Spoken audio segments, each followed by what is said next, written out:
Então, pedimos a todos que se acomodem, por gentileza.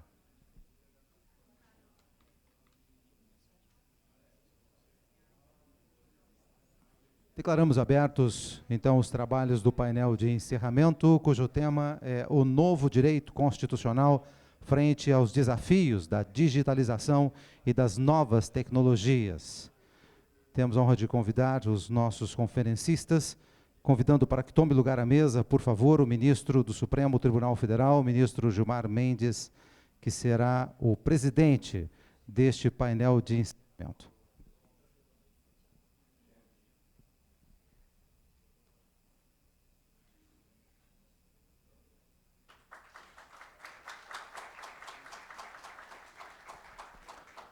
Convidamos também para que tome seu lugar à mesa o professor da Pontifícia Universidade Católica do Rio Grande do Sul, PUC do Rio Grande do Sul, professor Ingo Sallet.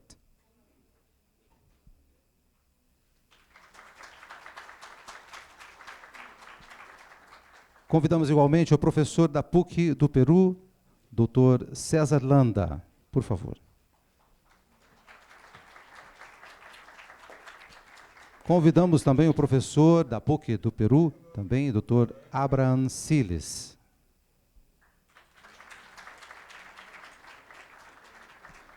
E convidamos o professor da Bucerius Law School, Hans Bernhard Schaffer.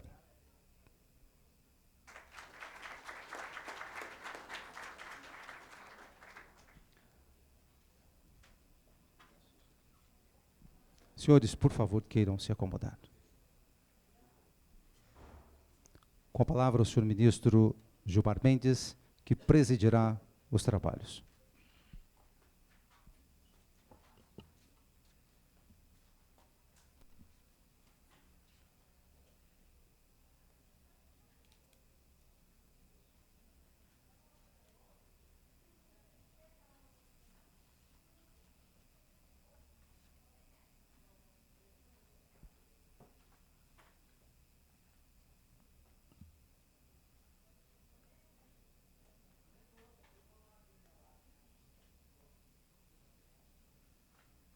Começar o painel de encerramento,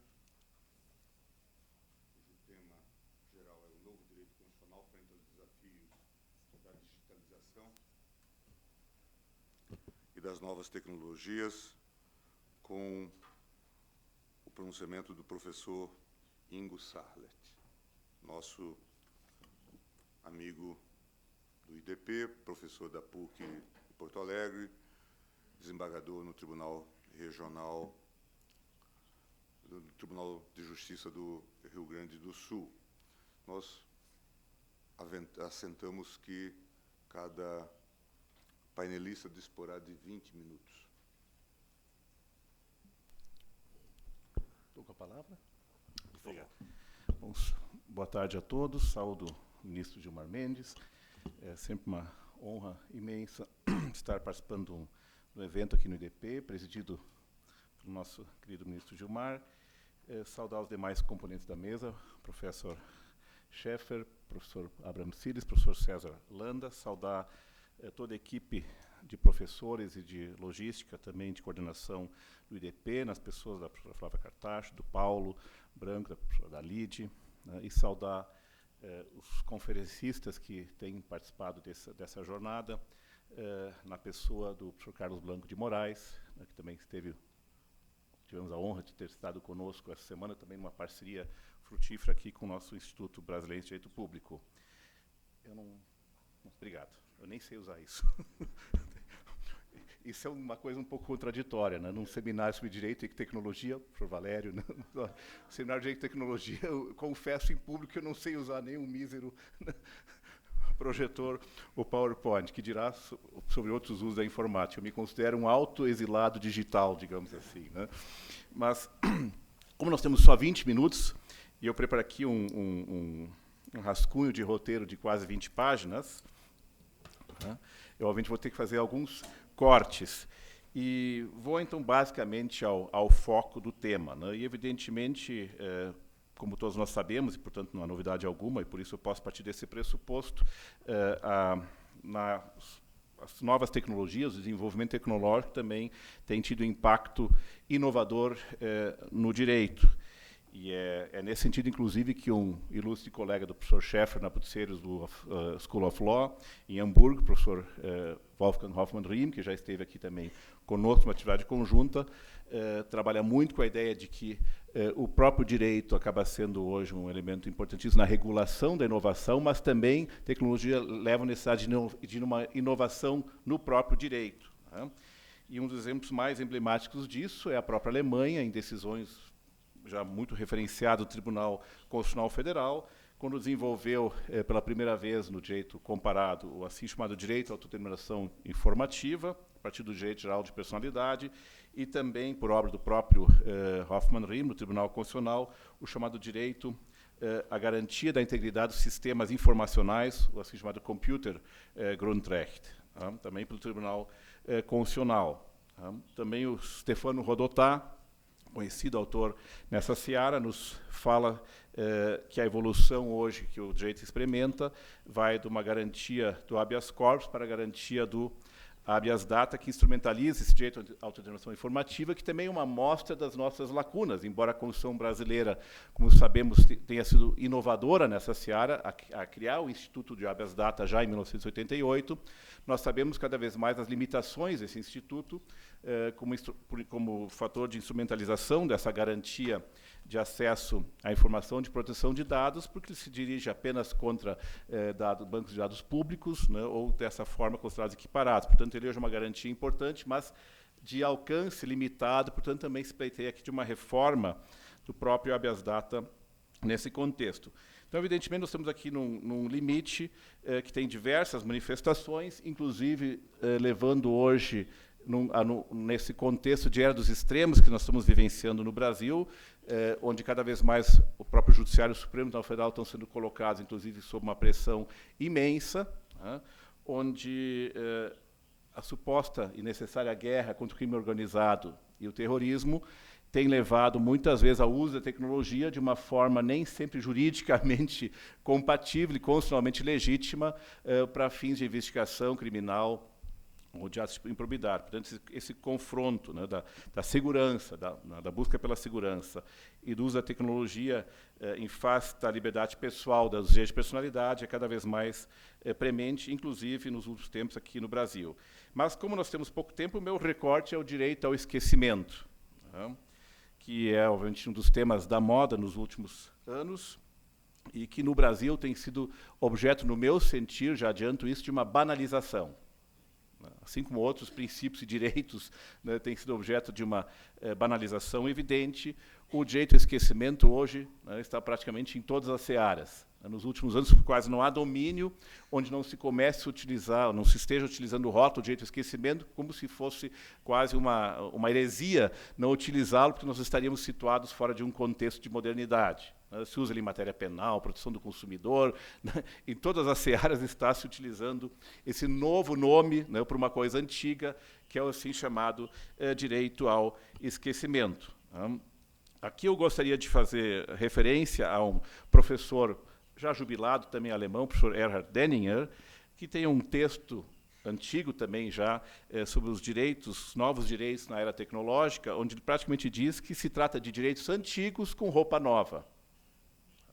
Ele diz que se trata, como nós sabemos, no assim chamado direito ao esquecimento, cujo nome também é questionável, como tal, né, porque de esquecimento propriamente dito não se trata, onde, de fato, nós temos simplesmente uma construção, né, efetuada a partir da proteção da personalidade, da privacidade, em relação, obviamente, no âmbito do conflito com a liberdade de informação e de expressão. Portanto, é um conflito clássico que apenas está e tem se situado, como tem sido feito, num contexto novo, que, obviamente, tem uma complexidade, digamos assim, agravada no contexto da sociedade de informação e no ambiente digital. Né?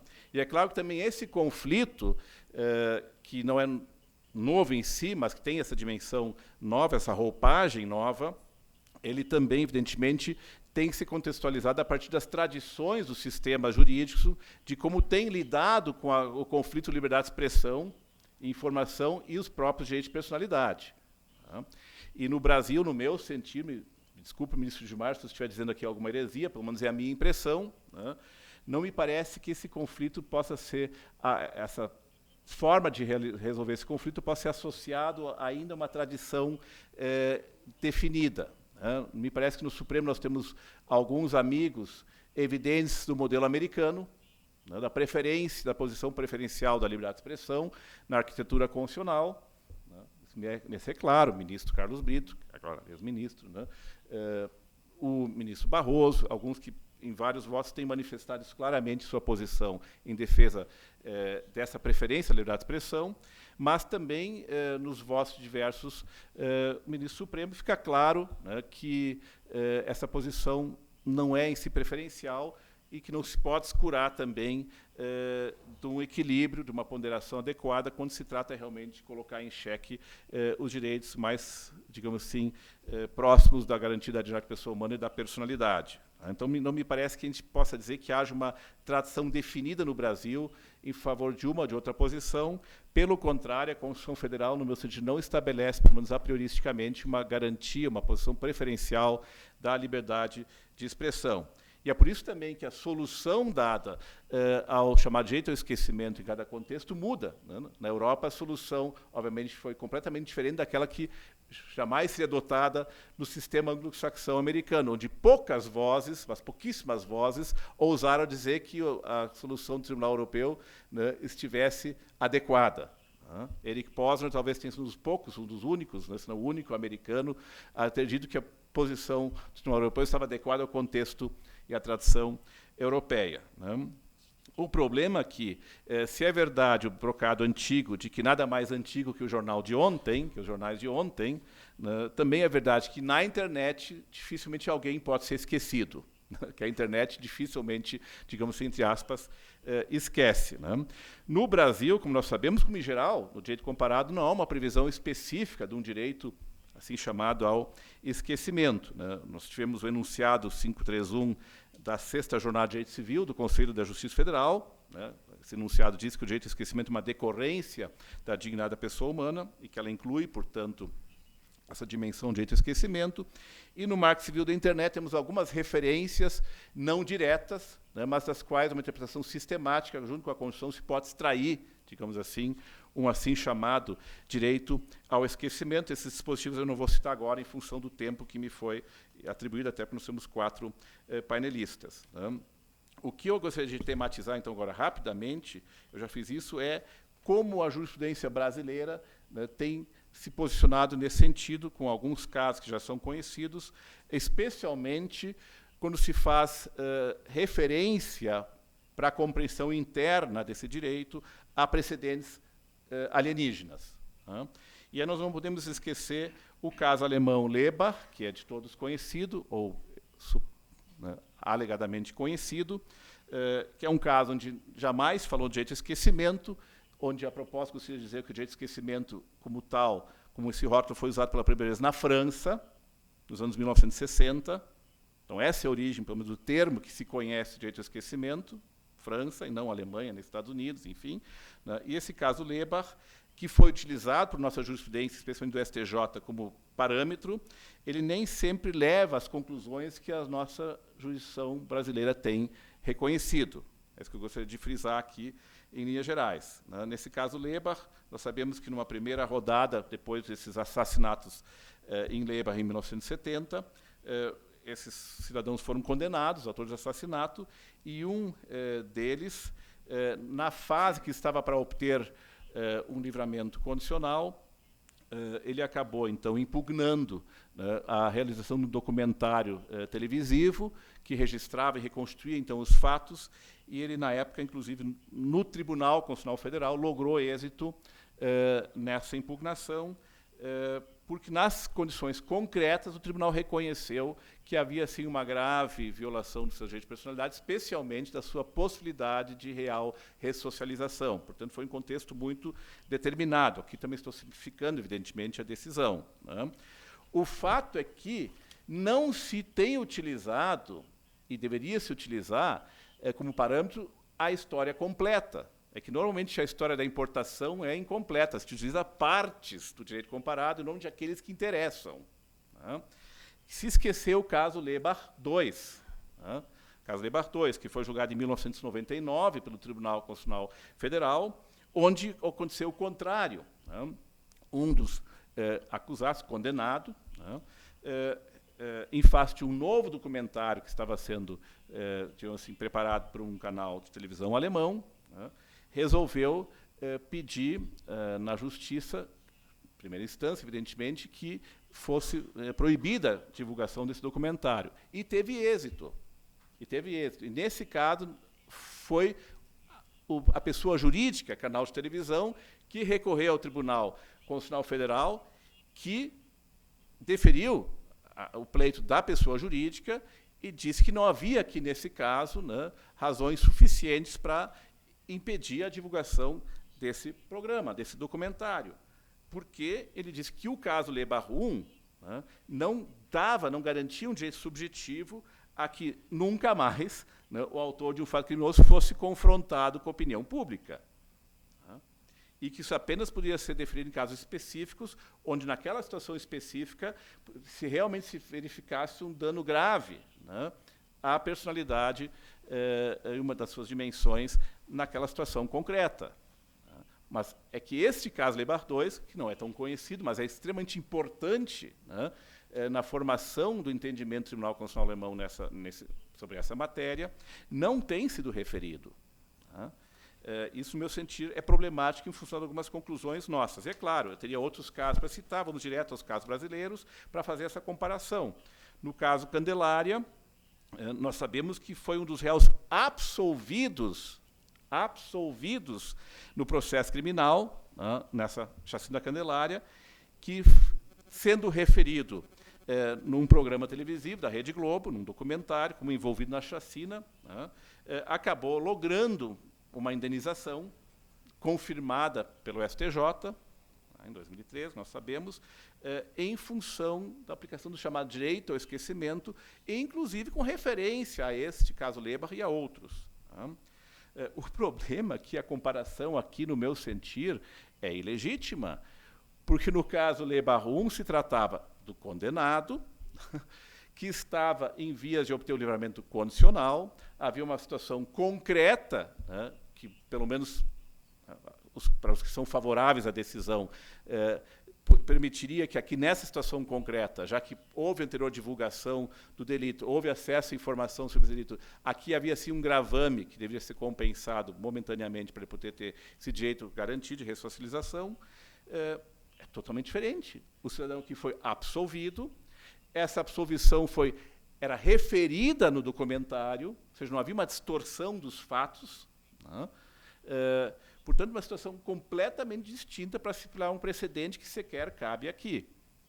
Então, me parece que aqui a decisão, no meu sentido, da STJ, ouso afirmar, é extremamente problemática e eu não a endossaria pessoalmente. Temos o caso Aidacuri, que foi objeto, inclusive, da repercussão geral no Supremo, né, onde a situação normalmente é totalmente diferente, onde se tratava, então, dos familiares dessa moça, que na época foi em 58, né, estuprada e morta, né, também um documentário da TV Globo, onde os familiares então alegam que o passar do tempo, né, impediria o resgate da história e faria eles reviverem esse constrangimento e sofrimento, e com isso, então, pleitearam a indenização. Aqui o STJ não concedeu o pedido. Né? Mas me parece também que a argumentação do STJ é, em parte, problemática, embora se possa aqui endossar o resultado, né? Mas me parece que a argumentação é, em parte, problemática. Primeiro, porque o STJ diz que o passar do tempo, em si, só já seria um fator suficiente, forte, para minimizar aqui o dano, né? E, portanto, isso deslegitimaria o pleito. Me parece que o transcurso do tempo nem sempre é o suficiente para aplacar a dor e os constrangimentos. Me parece que algum familiar, né, um filho de vítima de abuso sexual, não vai esquecer. Isso não pode ser motivo, no primeiro, determinante para esse, pelo menos um argumento determinante.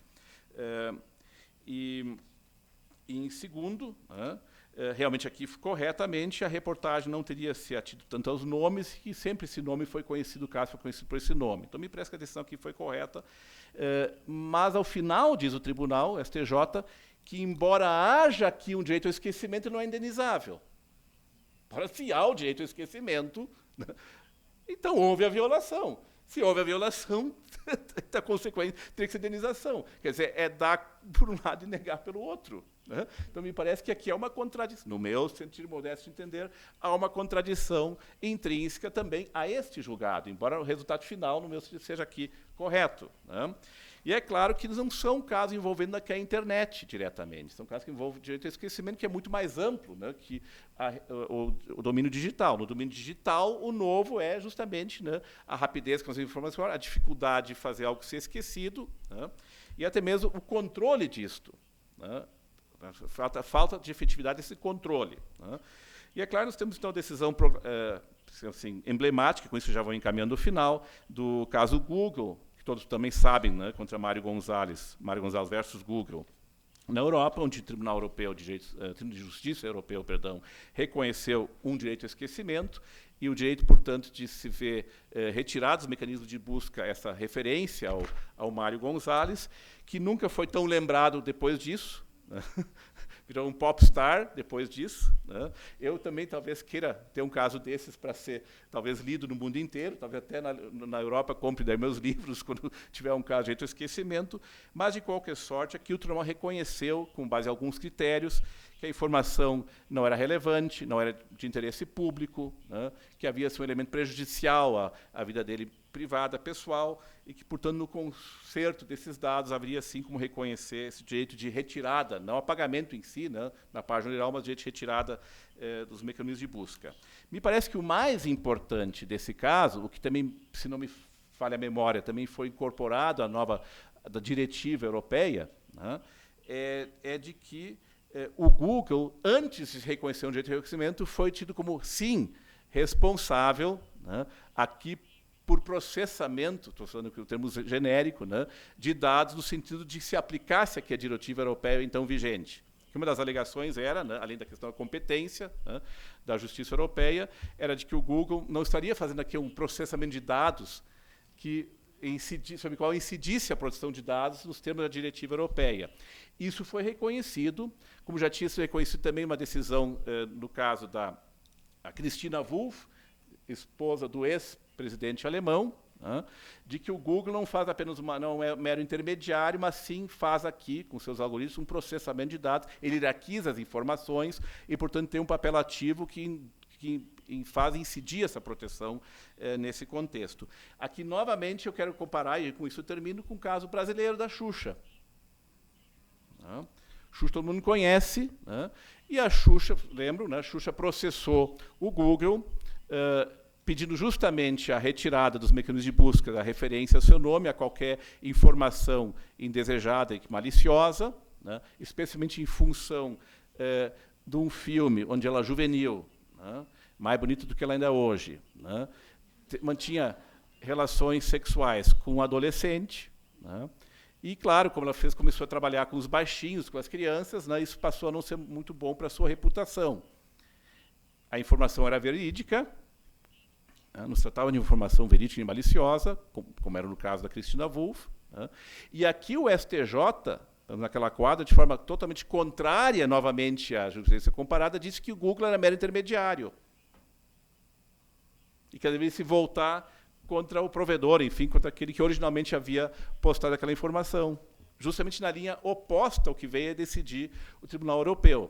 Eu não vou fazer aqui uma análise, mas nem teria como fazer, teria várias coisas mais para colocar, o meu tempo é limitado, eu apenas quero mostrar aqui como o uso da figura de direito ao esquecimento, do direito comparado e de precedentes de direito comparado, nesse domínio, em grande parte dos casos, eu tenho outros do direito à memória, enfim, mas, pelo menos em grande parte dos casos, tem sido extremamente deslocado e problemático, né? Como, aliás, é muito frequente aqui no Brasil, né?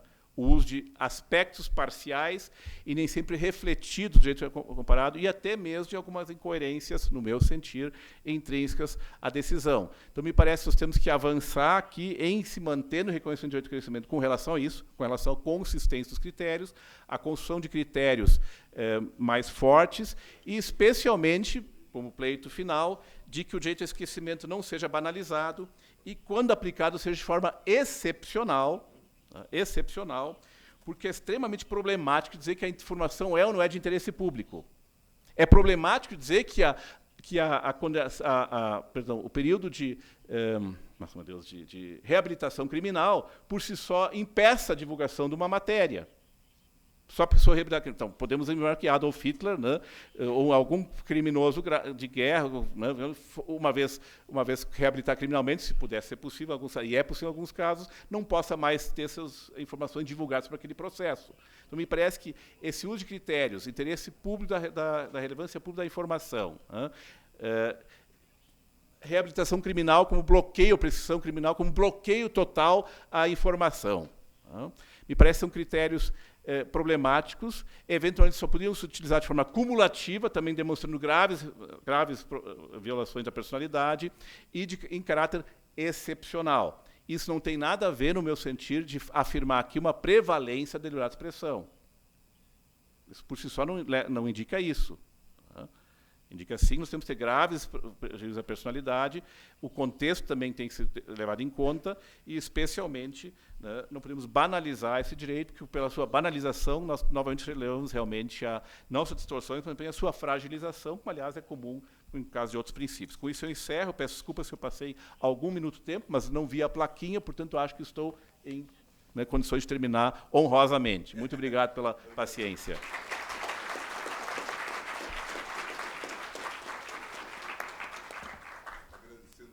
Ingo por essa ilustrativa palestra e com as provocações devidas.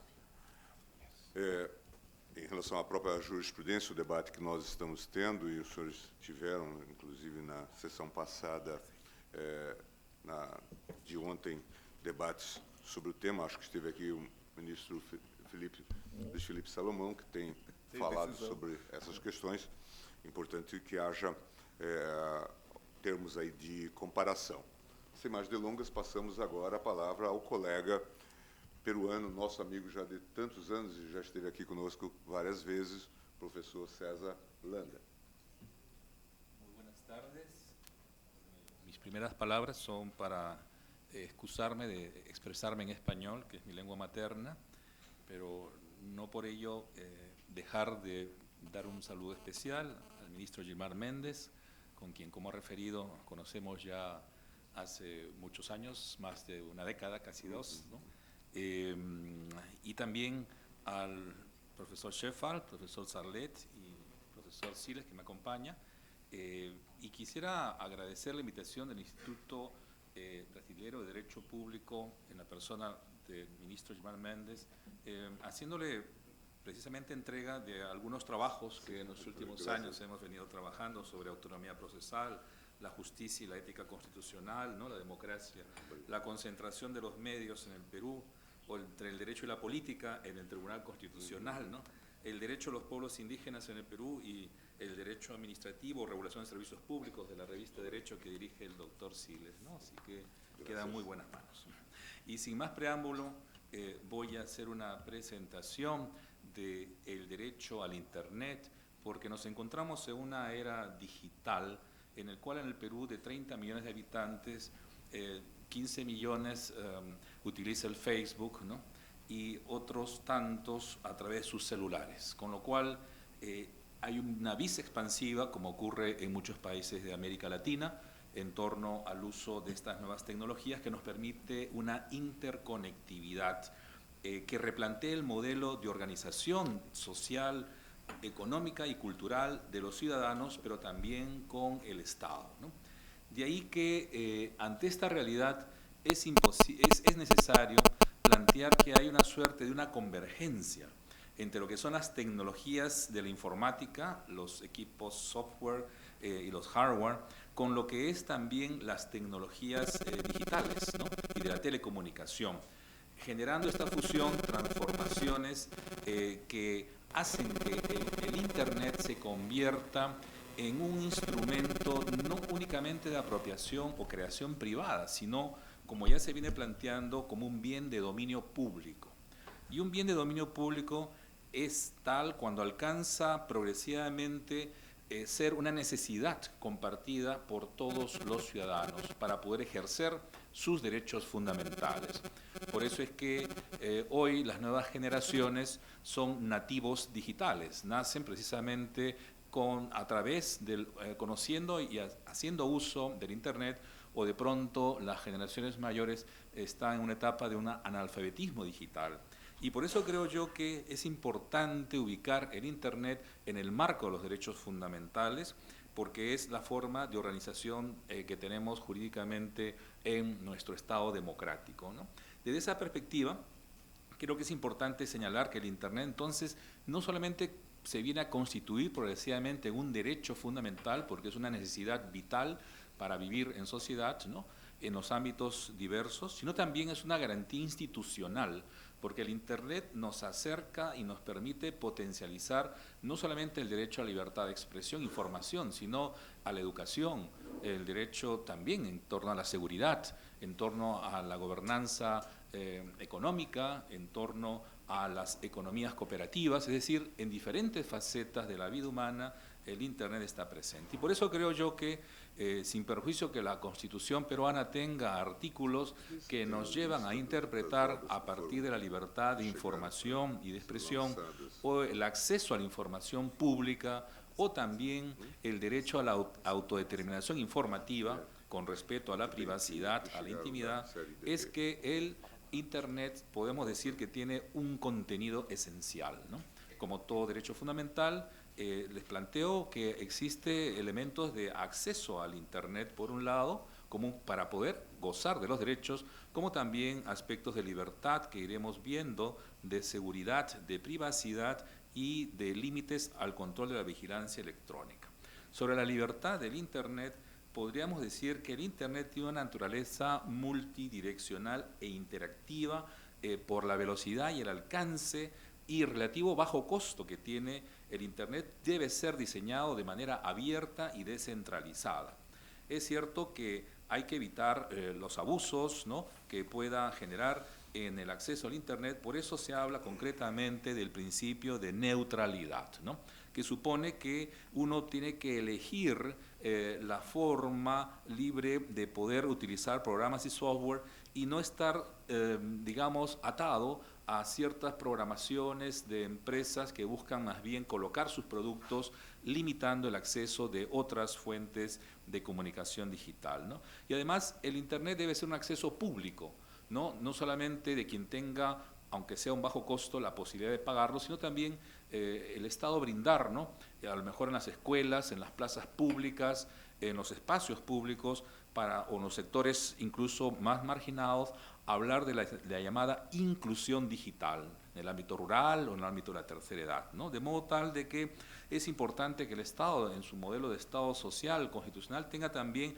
acciones afirmativas en relación a grupos discapacitados o marginados, con lo cual hay que hacer, digamos, amigable el Internet a personas que están en nuestra sociedad un tanto excluidas, ¿no? Desde esa perspectiva, también es importante considerar que en el ámbito de las libertades hay responsabilidades, ¿no?, porque el Internet genera también abusos, ¿no?, de poder acceder, y el abuso no solamente puede ser de un usuario, también puede ser de un proveedor o del propio Estado, que también fisgonea más allá.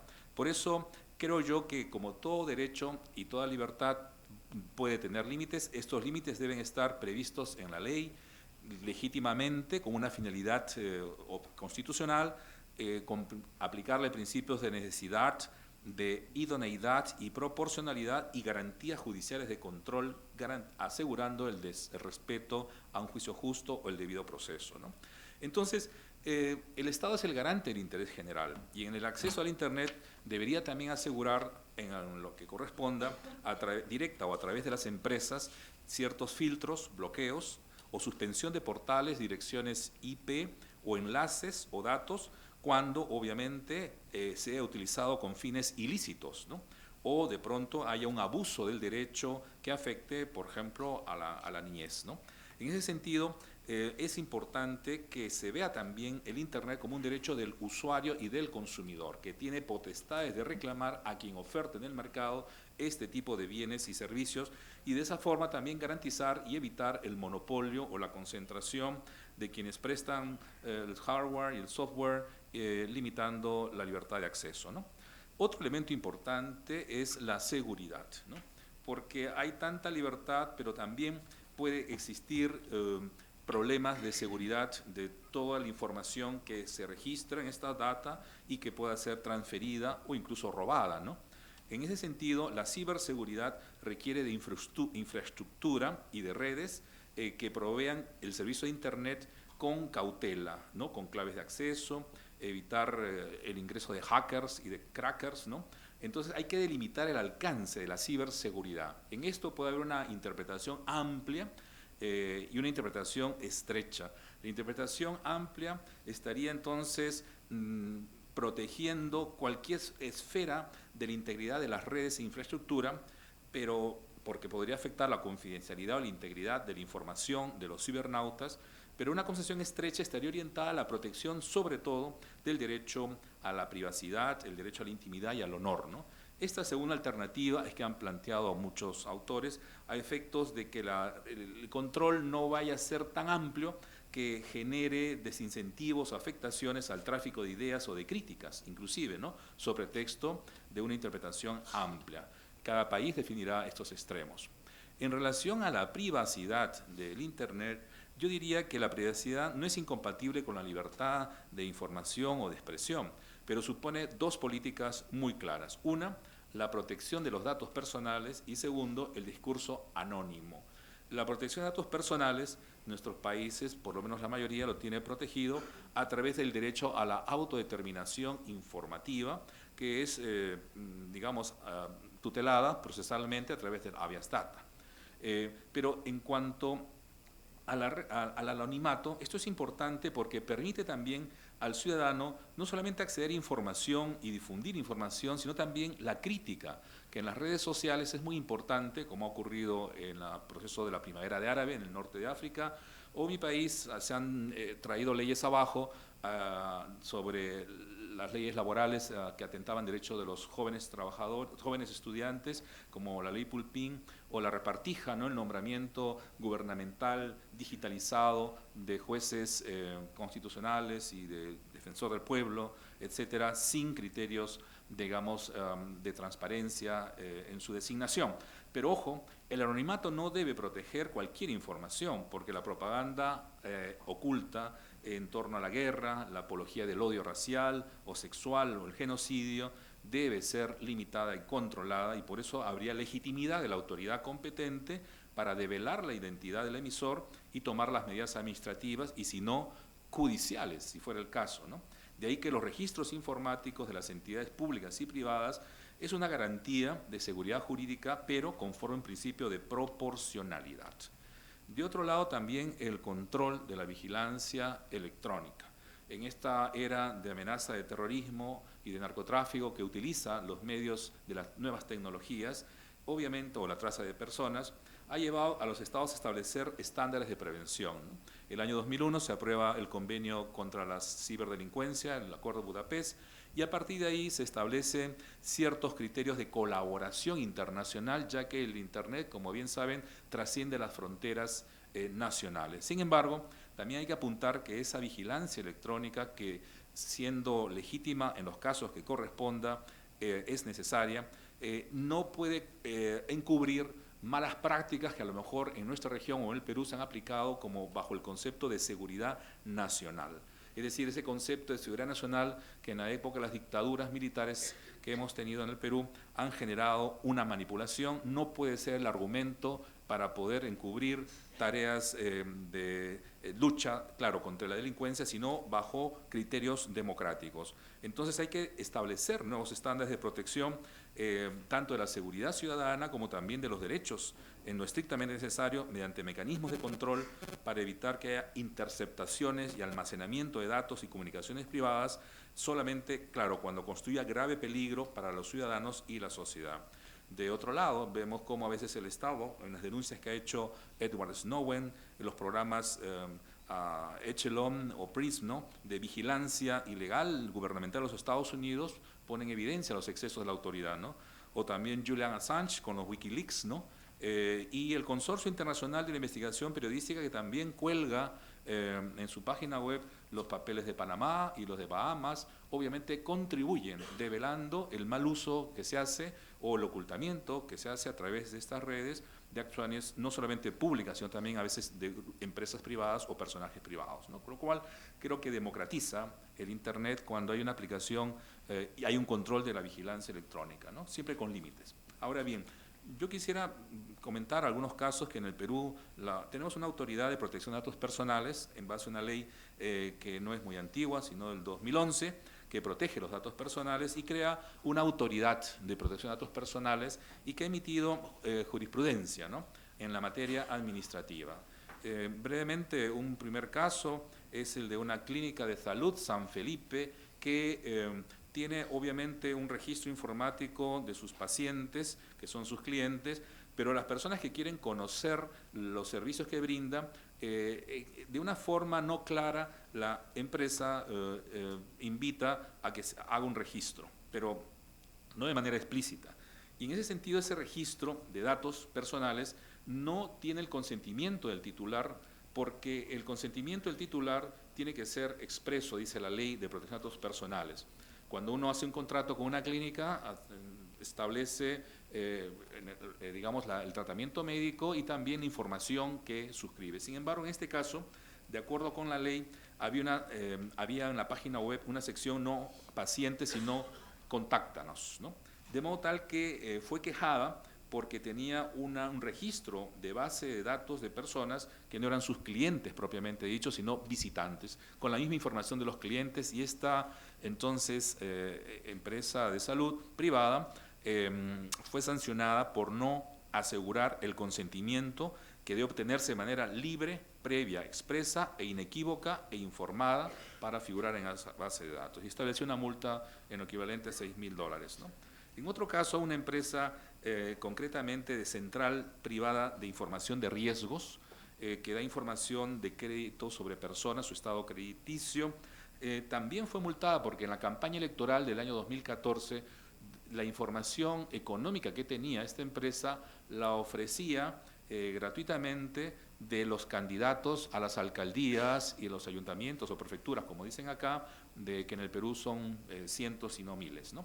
En ese sentido, hubo también quejas porque estaba dando información económica de estas autoridades, candidatos a autoridades, sobre su solvencia económica, y concretamente la autoridad de datos también le dijo que ellos no habían recogido, tenían potestad para dar información crediticia para efectos comerciales, pero no para efectos electorales, porque para esa finalidad habría que haber requerido el consentimiento de las personas, ¿no?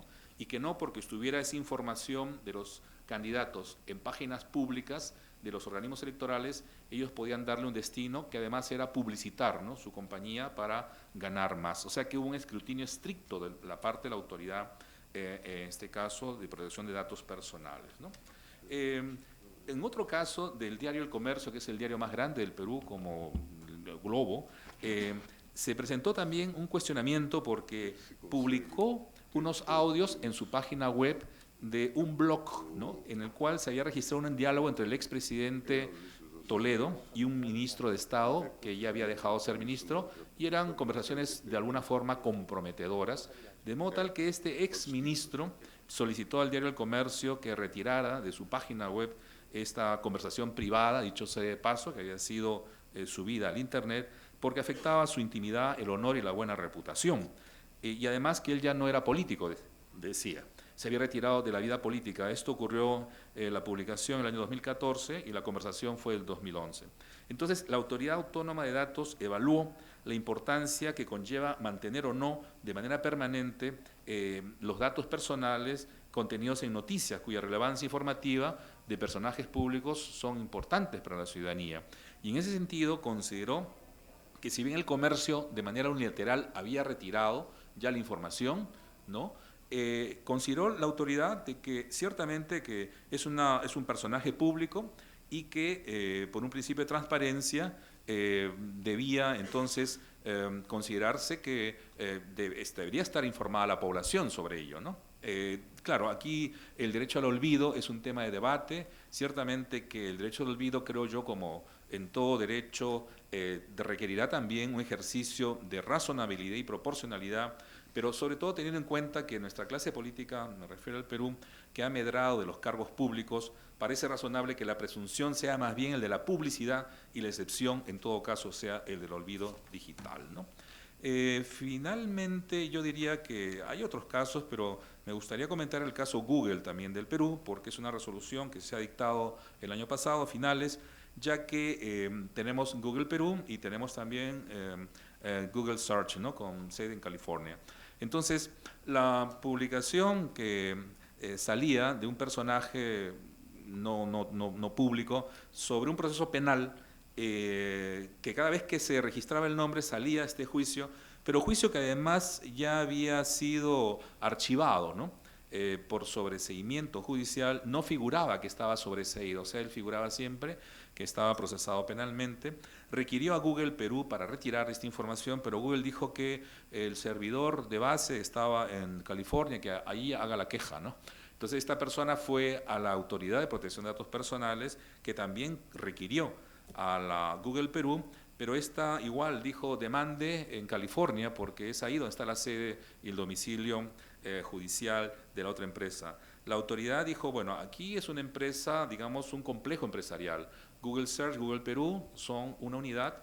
En segundo lugar, realizan una operación de técnica automatizada de procesamiento de datos. No es únicamente Google Perú que digamos, publica información que existe en el medio, sino que hay precisamente una suerte de tratamiento de datos. Y al momento de que hay un tratamiento de datos personales, entonces realiza una operación técnica automatizada que tiene por finalidad identificar, recopilar, transformar información. Y eso entonces lo hace cualitativamente responsable. Y en último lugar, que dijo que brinda servicios de búsqueda de Internet empleando nombres y apellidos de personas que además residen en Perú. O sea, la territorialidad de donde procedían los datos hizo que la autoridad de datos en el Perú estableciera una sanción a Google Perú y a Google, y además dispusiera el retiro de la búsqueda de nombre y apellidos del reclamante a efectos de limitar y dejar de lado la afectación.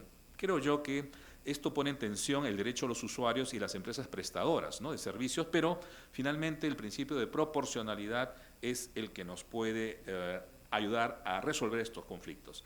Como conclusiones diríamos que, claro, el Estado es un garante del interés general desde ya, y de esa perspectiva debe otorgar, ¿no?, dentro de la lógica del desarrollo tecnológico y de los derechos que la red ahora nos brinda a los ciudadanos para mejorar nuestra forma de vida de una sociedad de la información y del conocimiento, considerar que el Internet se ha convertido en un bien de dominio público y si no, seguramente más adelante, un bien de servicio público, con lo cual el Estado tiene entonces la potestad de asegurar este servicio y este bien de dominio público para todos los ciudadanos en condiciones regladas, garantizando las libertades de iniciativa y de creación de las empresas prestadoras de estos servicios, como también asegurando que no haya un uso o abuso de los derechos de los usuarios para finalmente otorgar, creo yo, ¿no?, en este estado actual de nuestro estado constitucional, las mejores posibilidades a las presentes y futuras generaciones para el goce de los derechos ciudadanos a través del Internet. Eso es todo. Muchas gracias. Gracias.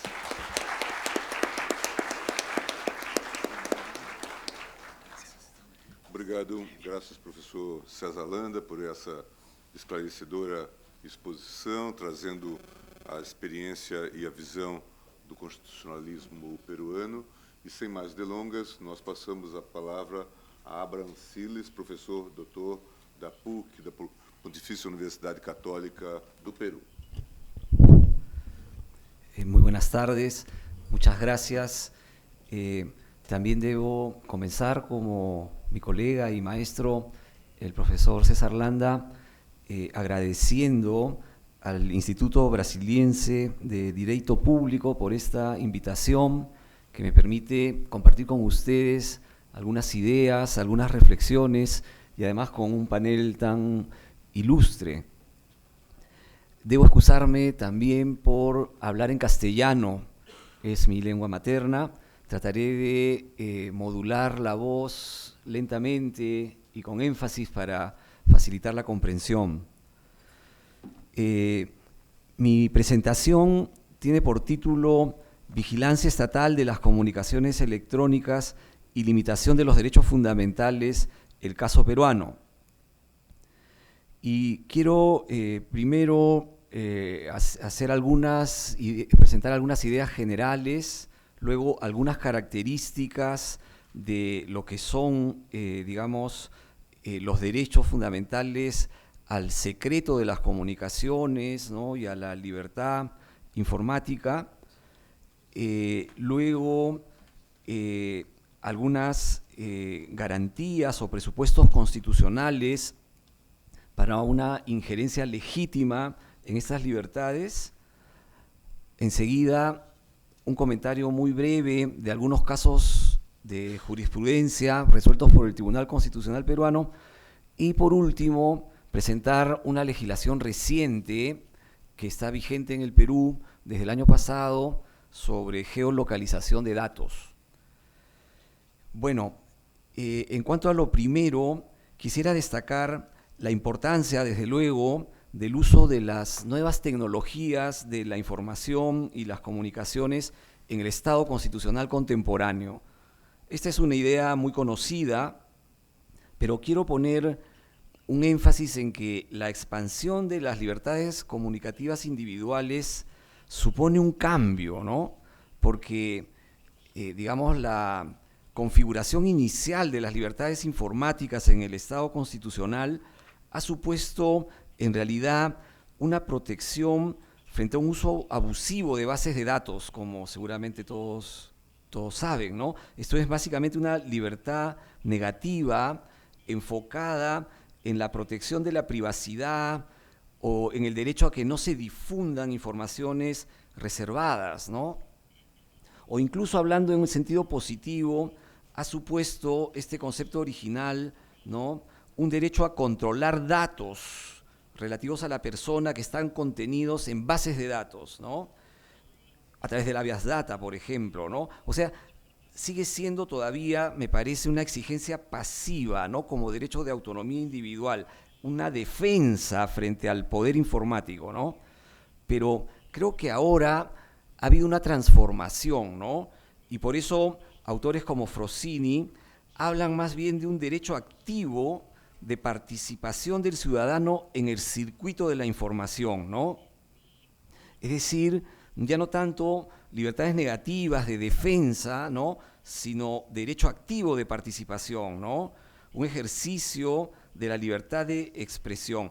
Internet hace surgir la libertad informática como una exigencia de libertad activa, ¿no? Hay un derecho de participación en la sociedad virtual. Y esto tiene que ver también con otro aspecto que es muy relevante, ¿no? Y es que aparece entonces una dimensión igualmente importante de realización de la democracia formal y material, ¿no? Hay una oportunidad de los ciudadanos para un mejor acceso a la información pública y, por lo tanto, al control de los poderes públicos, ¿no?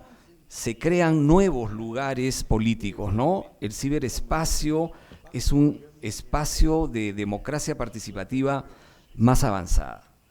Pero, claro, así como estas libertades son, digamos, una oportunidad de expansión de los derechos fundamentales, suponen también, claro, nuevas amenazas, ¿no? La intromisión en la libertad, en particular en la intimidad, en el honor, en la imagen, pero también ataques verbales y denigración en el debate de ideas, ¿no?, a través de las redes sociales, por ejemplo. Eso ocurre en mi país, en el Perú, ¿no? Y uno de los mayores peligros es las posibilidades de control estatal sobre los ciudadanos, ¿no?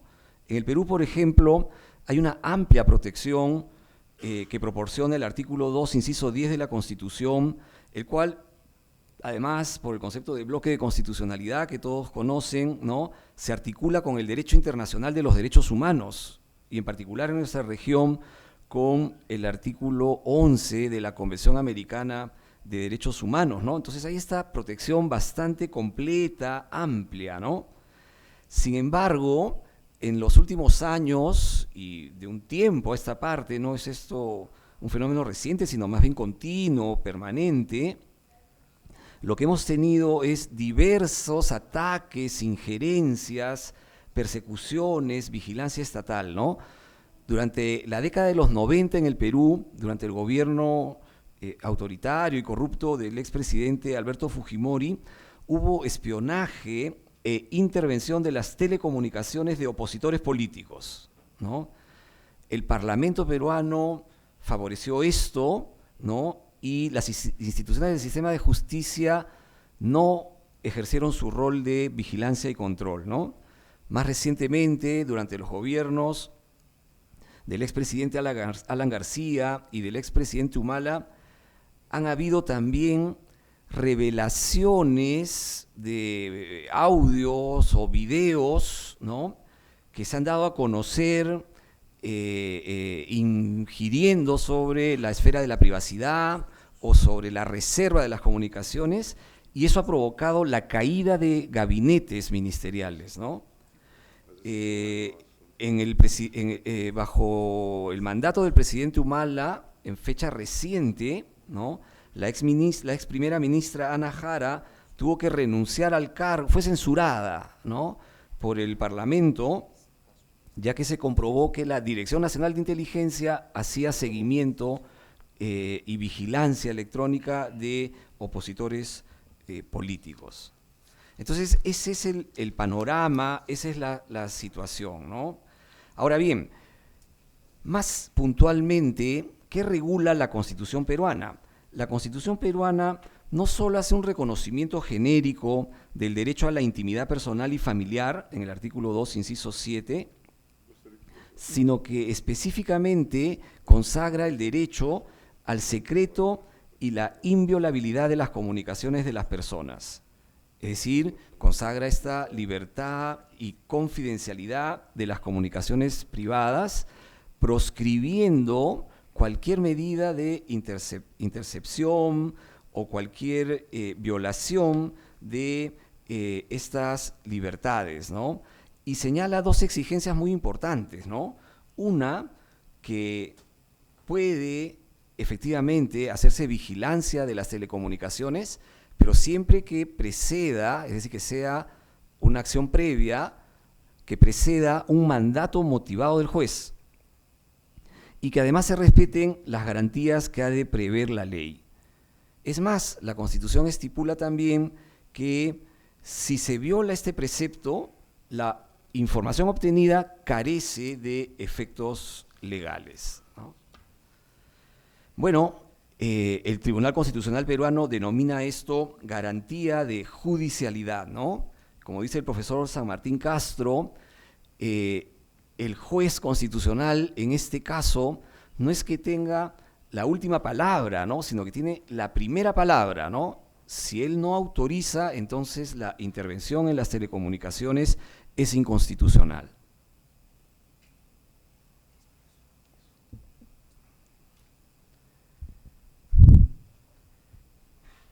¿Cuál es el contenido de este derecho al secreto de las telecomunicaciones? ¿Qué es lo que se protege? ¿Se protege la intimidad? Esta es una primera pregunta también importante, ¿no? El profesor español Francisco Balaguer Callejón sostiene que en realidad intimidad y secreto de las comunicaciones no son equivalentes. El secreto de las comunicaciones, claro, puede servir para proteger diversos derechos, no solo la intimidad. Y en particular, después de la introducción que hice, yo quiero poner de relieve justamente las libertades ideológicas, las libertades de expresión, las libertades comunicativas, ¿no? Las libertades de participar en el foro del debate público, sea político, económico, cultural, a través de este ciberespacio, ¿no? El Tribunal Constitucional Español también, en una sentencia muy relevante para esta materia, ¿no?, la sentencia 114 de 1984, ha sostenido que el bien constitucionalmente protegido es la libertad de las comunicaciones, ¿no? La Corte Interamericana, en el caso Escher versus Brasil, ¿no?, que conocen ustedes seguramente, resuelto en julio del 2009, ha señalado, ¿no?, que hay una afectación a la vida privada, ¿no? O sea, el fundamento lo remite de nuevo a privacidad, ¿no? Y creo que esto es discutible, ¿no? Parece que no es el fundamento más adecuado. Inicialmente, el Tribunal Constitucional peruano también sostuvo esto, ¿no? Remitió el fundamento a la vida privada, ¿no? Pero, como decía, el secreto de las comunicaciones no es una extensión del derecho a la intimidad, ¿no? Es un derecho autónomo, ¿no? Lo que protege más que la intimidad es la comunicación, o sea, el proceso de comunicación y lo comunicado, ¿no? El objeto mismo, ¿no? El discurso transmitido, ¿no? Y claro, ¿qué es lo que consagra? Consagra la facultad de expresar el pensamiento, pero de manera reservada, dirigiéndose a destinatarios específicos y no a un público abierto, ¿no? Por eso, diversos autores señalan que se trata de una garantía formal, ¿no? Es una garantía formal, es decir, que prescinde del contenido. El contenido puede ser cualquiera, ¿no? Pero la protección se da como derecho fundamental, ¿no? Una precisión sobre esto también, ¿no? Lo que está protegido no es el secreto de las conversaciones. Y por eso, si uno de los interlocutores graba la conversación sin consentimiento del otro, no hay vulneración del derecho, ¿no? Porque, como dice la doctrina jurisprudencial de la Corte Suprema de Estados Unidos, ¿no?, aquí quien conversa toma el riesgo de que la otra parte divulgue el contenido de la conversación, ¿no?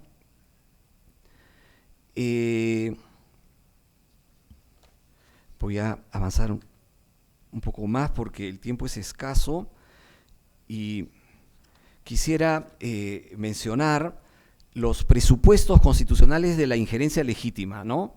Son 4.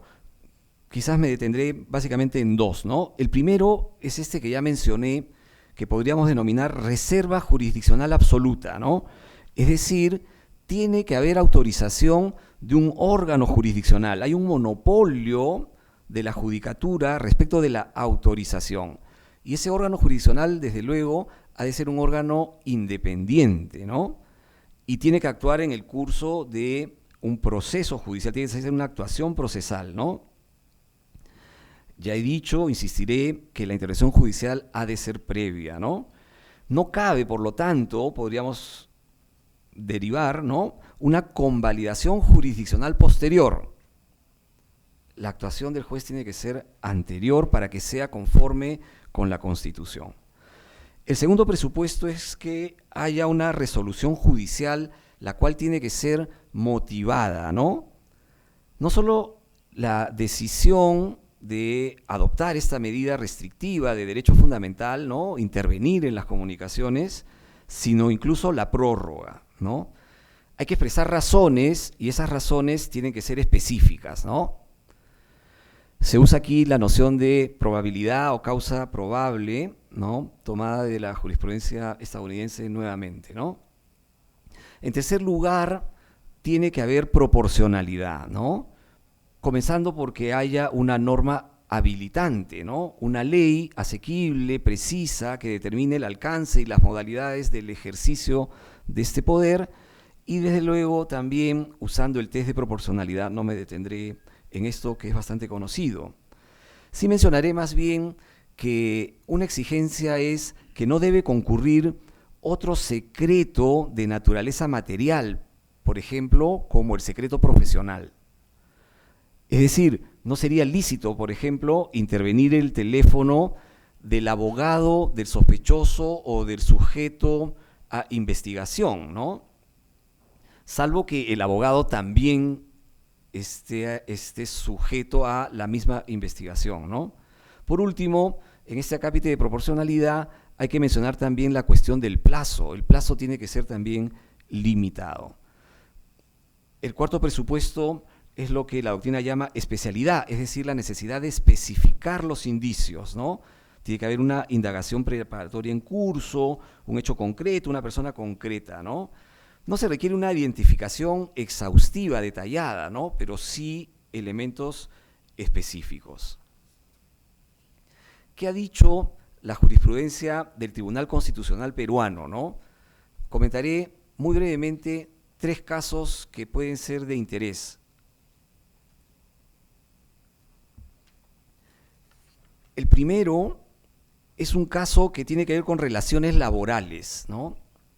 Han habido varios casos, dicho sea de paso, que son similares, ¿no? Se presentó este caso con motivo del despido de un trabajador de una empresa a quien se descubre que enviaba correos electrónicos con contenido pornográfico. Entonces, la empresa descubre estos correos electrónicos y lo despide, ¿no? Pero la empresa ingresó a mirar el correo electrónico sin autorización del trabajador. Fíjense el caso, ¿no? La empresa es la que proporciona la herramienta de trabajo, la computadora, la cuenta, ¿no? Y el trabajador la está usando de modo privado, ¿no? Y entonces es despedido al ser descubierto, ¿no? Cuando va a la jurisdicción constitucional, el TC resuelve que ha habido un despido arbitrario, ¿no? Porque se ha vulnerado la garantía constitucional de interferencia en las telecomunicaciones de este trabajador. La segunda sentencia es un caso más bien que se presenta en una institución educativa militar.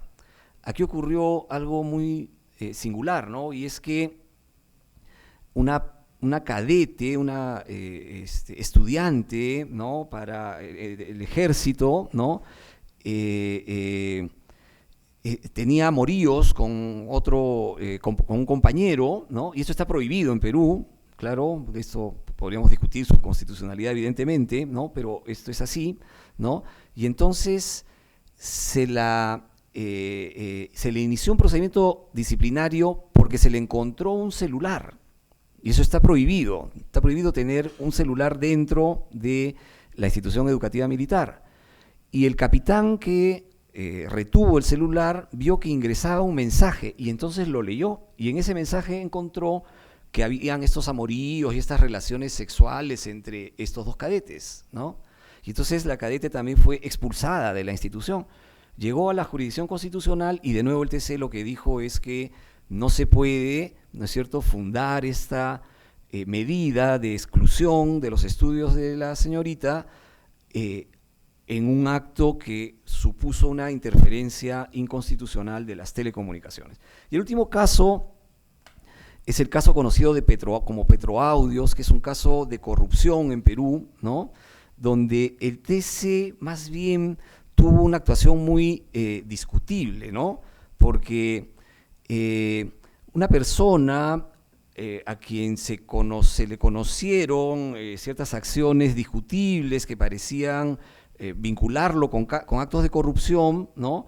Fue encausado penalmente y su cónyuge presenta un habeas corpus diciendo que no se le puede encausar penalmente en virtud de una grabación que es una interferencia en las telecomunicaciones, ¿no? El TC en realidad de manera correcta dijo que era prematuro pronunciarse porque el encausamiento penal estaba en curso, ¿no? Y que la jurisdicción constitucional no podía invadir estas competencias de la justicia penal ordinaria, ¿no?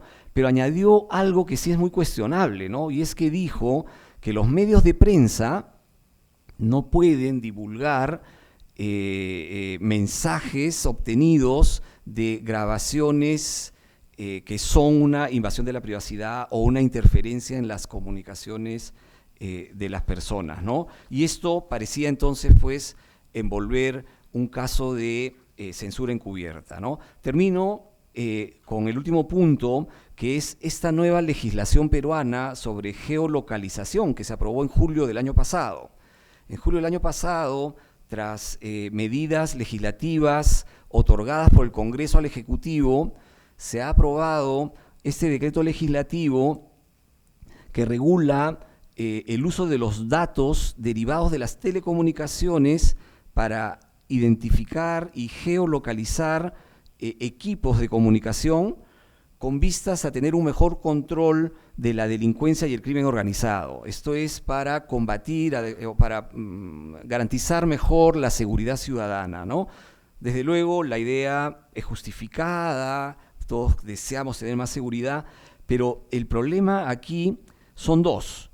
Uno primero es que se otorgan poderes a la policía para acceder a los datos de geolocalización de dispositivos móviles, o sea, celulares, tablets y otros, ¿no?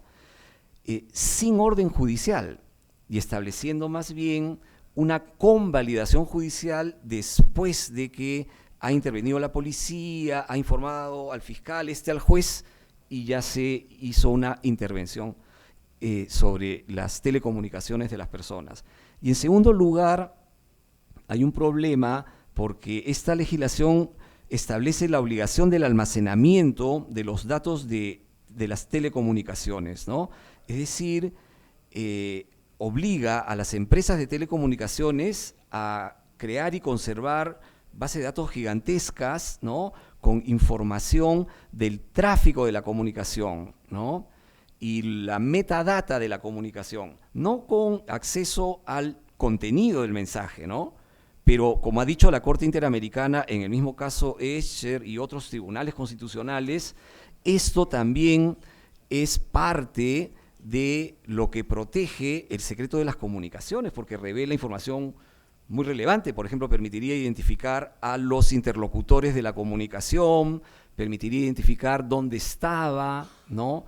Cuánto tiempo, etcétera, ¿no? Entonces, esta legislación, a pesar de ciertos avances jurisprudenciales, a pesar del debate doctrinal, parece mostrar un retroceso o una concepción contraria al respeto de los derechos fundamentales en este ámbito de la protección de las telecomunicaciones y el secreto de las comunicaciones. Muchas gracias.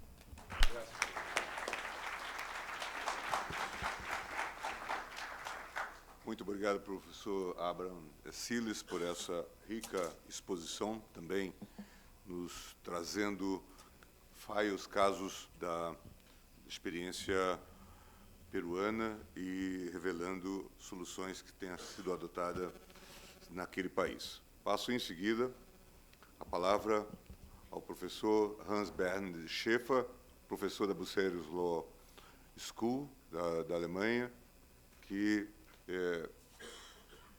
se encontra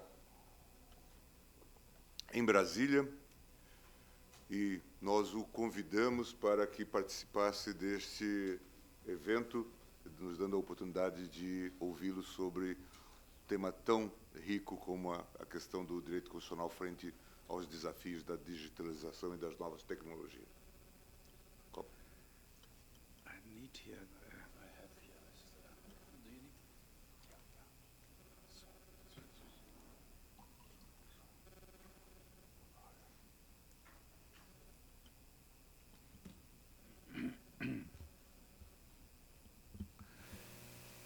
Dear Minister Mendes, Querido ministro dear Mendes, colleagues, queridos let me first colegas, say gostaria that, primeiro de thank you very dizer much for this que eu estou muito invitation. agradecido pelo convite. Eu estou agora no Brasil porque eu fui convidado para uma apresentação na Associação de Economia e Direito em São Paulo, e eu recebi depois esse convite ontem. E eu estou muito grato por estar aqui. E eu também gostaria de agradecer a Flávia Vieira, que organizou isso. E eu tenho que pedir desculpas, porque infelizmente eu não posso falar no idioma de vocês, só posso falar em inglês. E eu acredito que as intérpretes vão fazer um trabalho maravilhoso. A minha apresentação não é sobre os direitos humanos fundamentais, sobre os quais vocês concentraram-se.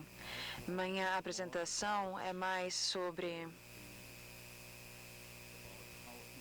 como a propriedade intelectual, os direitos da propriedade intelectual afetam a economia e afetam especialmente o setor moderno, como o setor de propriedade intelectual e a internet em geral, as novas tecnologias que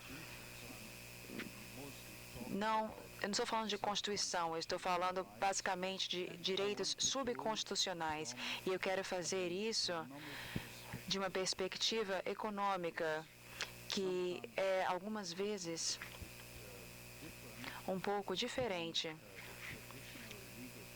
da perspectiva legal tradicional.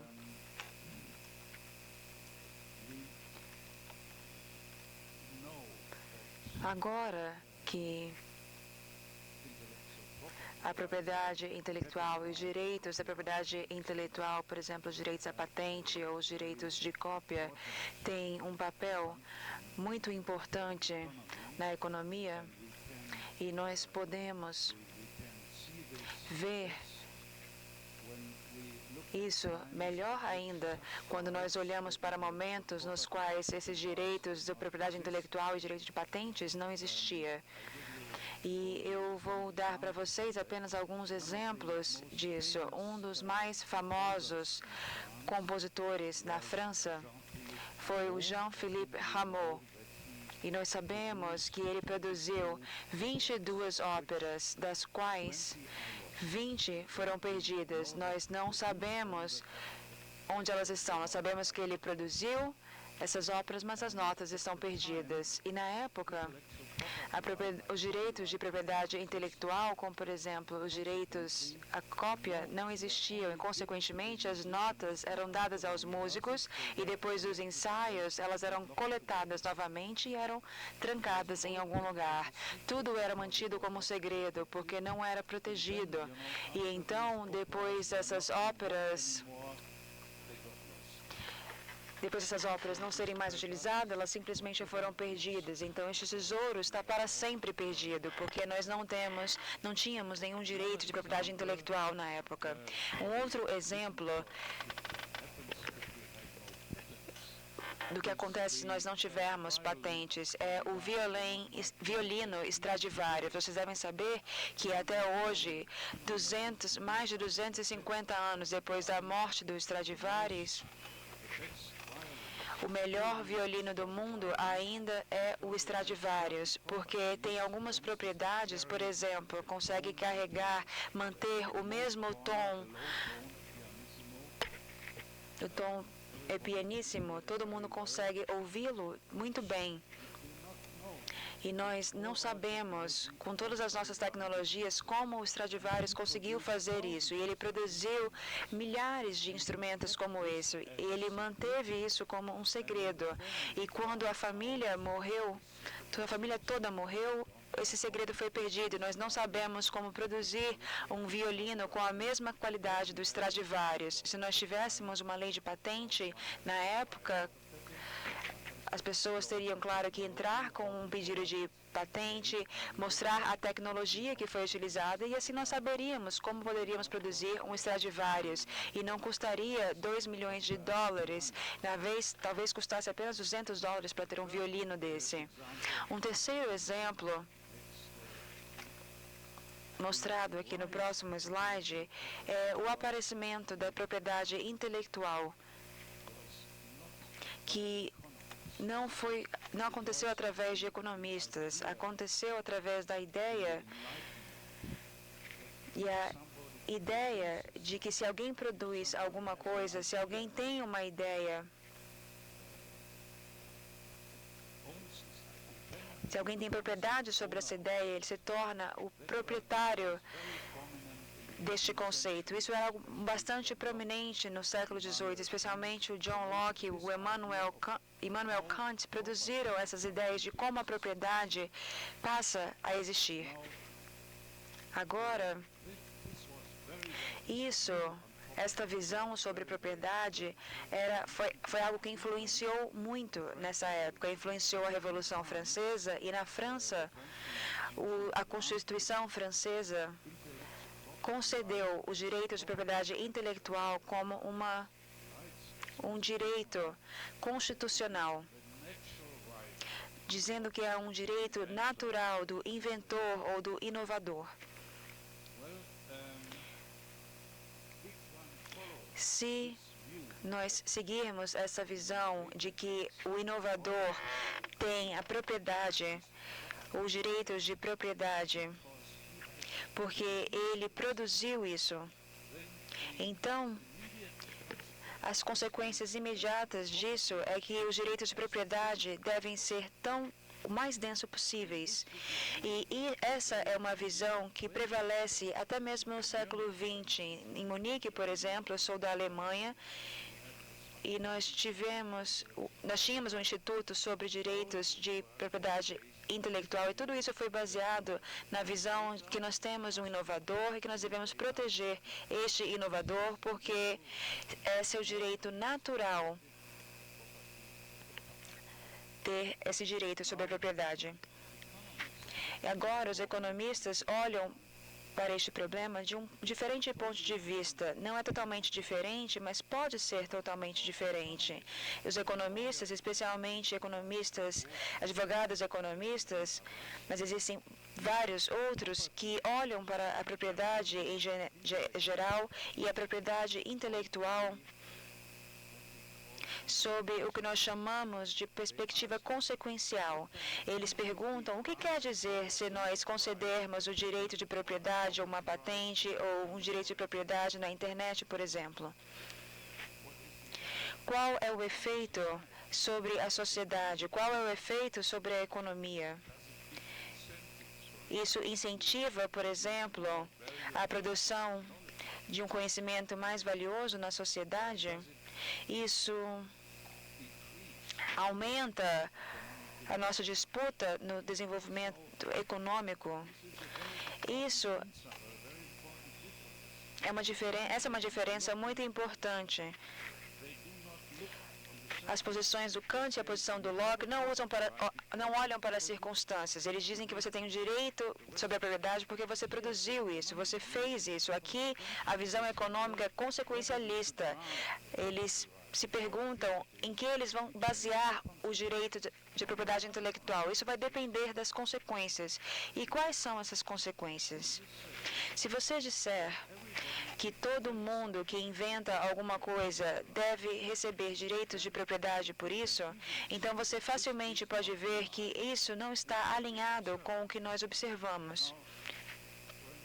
Por exemplo, suponhamos que alguém inventa um abridor de lata e aí ele recebe uma patente por isso.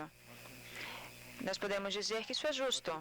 Mas se alguém inventa ou detecta uma nova teoria matemática, por exemplo, os cálculos diferenciais que são utilizados em todos os lugares do mundo, em todas as tecnologias, isso é muito valioso para a sociedade. Ele não vai receber nenhum direito de propriedade por causa disso. Então, é simplesmente o que nós observamos na prática. Isso não está alinhado com essas visões não consequencialistas sobre a propriedade. A razão econômica é muito simples. Para concedermos os direitos de propriedade para a pessoa que inventou o abridor de lata,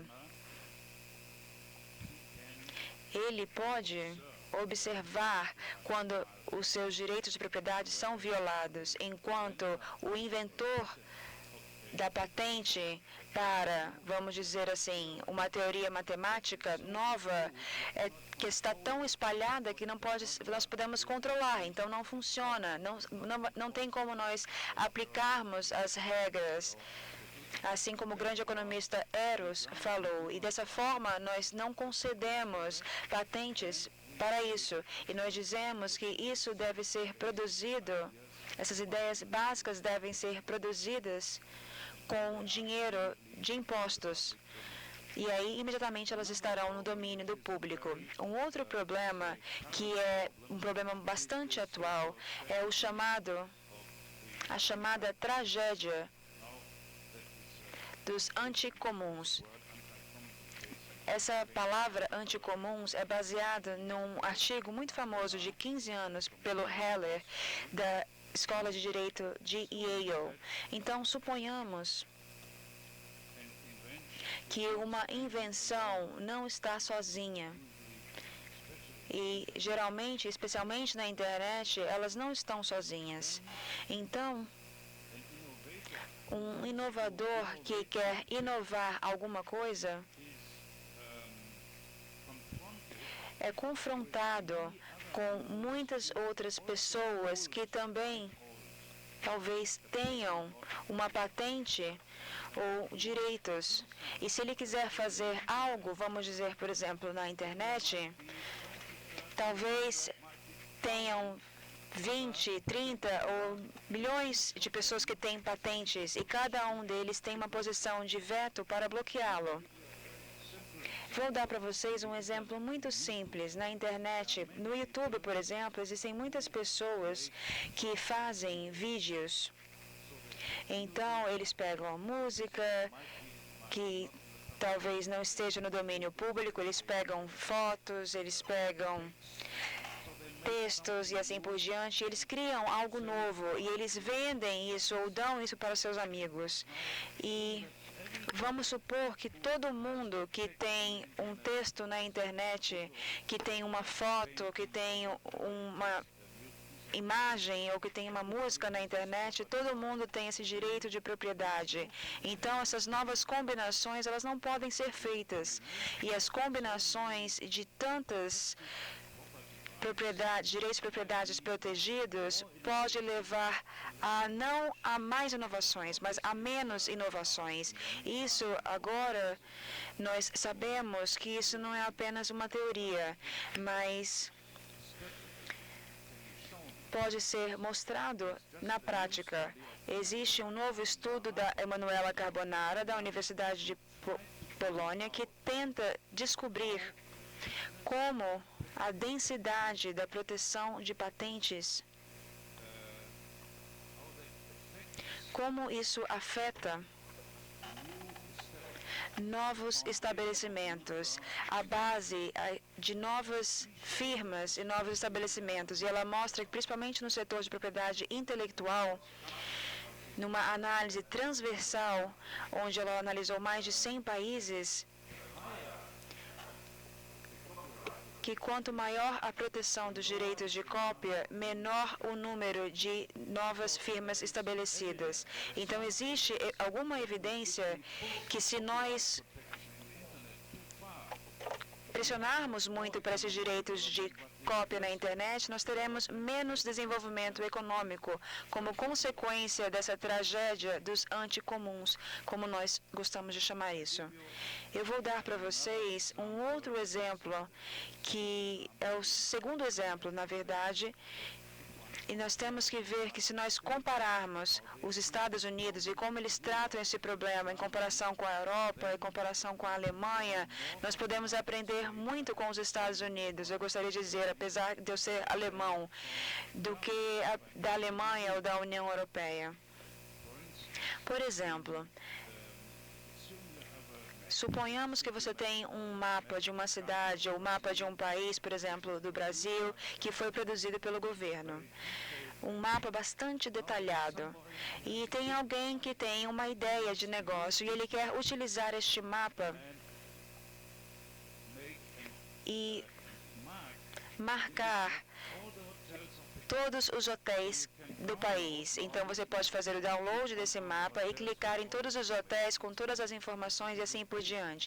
Isso é algo bom, mas será que ele deveria pagar pelo mapa que foi financiado com o dinheiro público, o dinheiro dos impostos? Será que ele deve pagar por isso? Nos Estados Unidos, isso está sob domínio público. Na Alemanha, não está. O meu último exemplo, Isso não está relacionado à internet ou à propriedade intelectual ou TI, mas às novas tecnologias, e vocês vão encontrar problemas semelhantes aqui. Para um inovador, talvez seja muito importante e muito, vamos dizer assim, muito valioso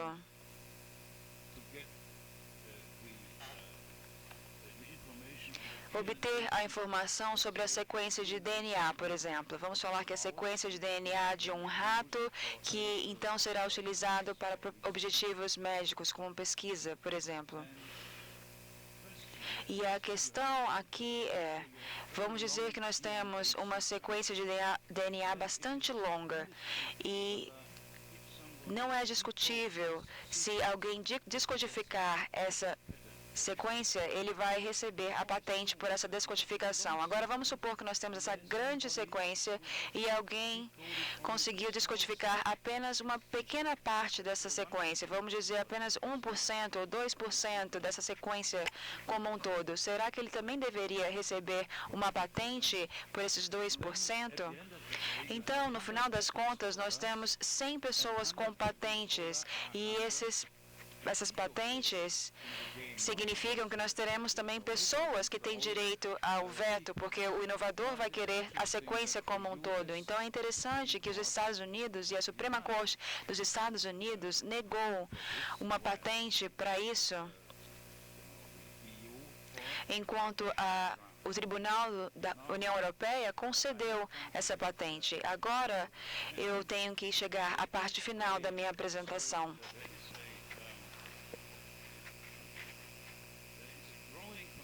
Existe um consenso crescente de que, com relação às tecnologias modernas e com relação a desenvolvimentos técnicos nos quais as inovações são interconectadas, a proteção da propriedade intelectual já foi muito longe, deve ser removida de alguma forma e também deve ser, em muitos casos, eu não posso entrar em detalhes aqui, mas deve substituir através da indenização, reduzindo o problema dos anticomuns mencionados anteriormente. Vocês podem ver aqui, esse é um resumo da minha apresentação. Durante muito tempo, nós acreditamos que se a propriedade se tornar cada vez mais densa, isso vai ser bom para o desenvolvimento econômico, mas o que agora nós estamos aprendendo e que nós temos um consenso sobre isso é que o desenvolvimento econômico geral, se nós não tivermos a proteção da propriedade, nós não teremos desenvolvimento, mas existe uma coisa chamada o excesso de propriedade intelectual.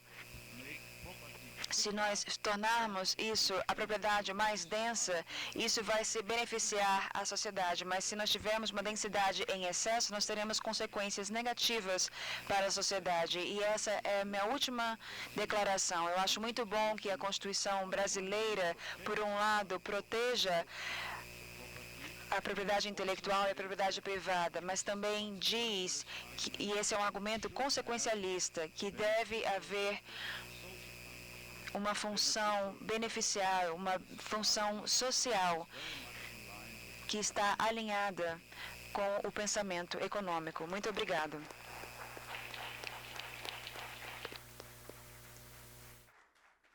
Obrigado, professor Schaeffer, por essa interessante exposição.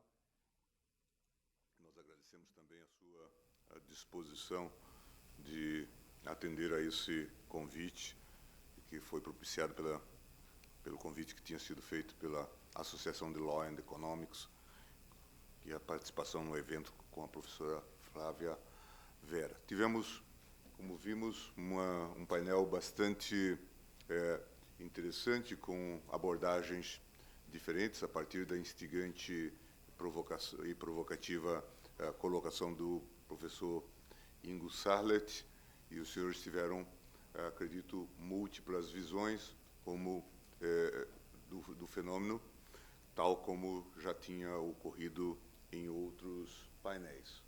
creio que podemos considerar encerrado este painel. Fazendo a entrega dos...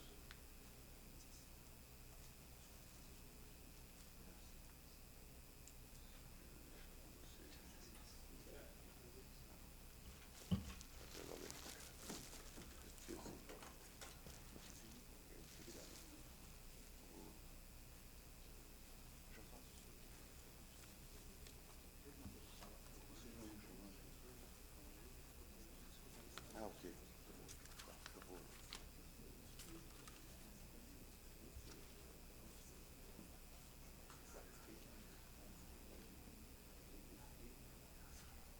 Bem, boa tarde. Estamos chegando ao final do nosso congresso e gostaríamos de agradecer a todos aqueles que participaram, especialmente os professores que vieram das mais diferentes partes do Brasil e das mais diferentes partes do mundo para participar deste evento. É o 19º evento que nós realizamos, mas fico com a impressão, não sei se é a proximidade com o último evento, que este foi o melhor que nós já realizamos. Sem dúvida nenhuma, tivemos aqui um excelente debate, excelentes considerações sobre os temas ligados à Constituição, internet, tecnologia, diferentes approaches. É o primeiro seminário, congresso que nós realizamos na própria sede do Instituto aqui em Brasília, e por isso tivemos que revolver e mudar toda a logística, fazendo divisões que eram necessárias para que tivéssemos eventos paralelos. Gostaria realmente de agradecer a presença de todos os senhores que nos acompanharam durante esses 3 dias e dizer da satisfação de todos nós que fazemos o Instituto Brasiliense de Direito Público de ter tido mais esse marcante seminário que nos enche de alegria.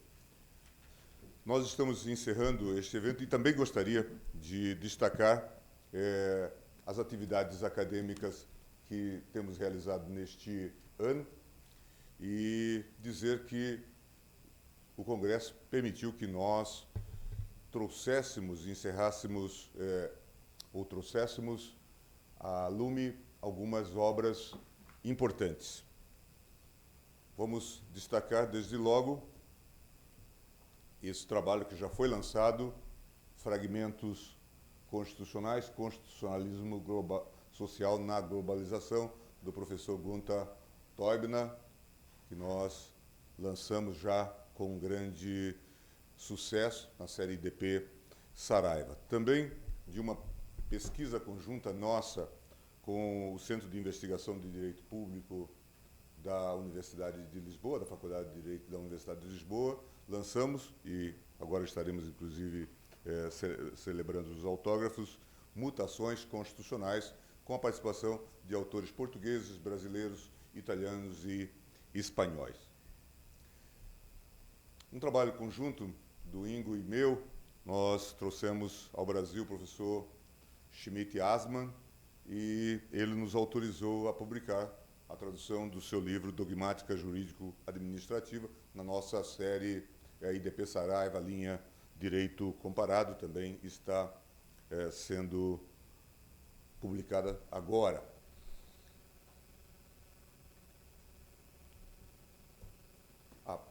Não posso omitir também, obra extremamente importante, a do professor Albi Sachs, Vida e Direito, uma estranha alquimia, professor que está aqui entre nós, ex-juiz da Corte Constitucional da África do Sul. Na série também de Direito Comparado, acaba de sair também a obra Teoria do Método Jurídico de Cipélius. Em penúltimo lugar, gostaria também de mencionar, a gente fica bastante feliz de ter conseguido lançar essa obra do professor Winfried Brügger, um amigo nosso, um amigo do Brasil. Temos até projeto de desenvolver alguns trabalhos que foram inspirados por ele e que faleceu precocemente. Então, nosso amigo de Heidelberg, né, esteve várias vezes no Rio Grande do Sul e também aqui em Brasília. A cruz antropológica da decisão na política e no direito, a célebre expressão, né, das Entscheidung Kreuz, que Brügger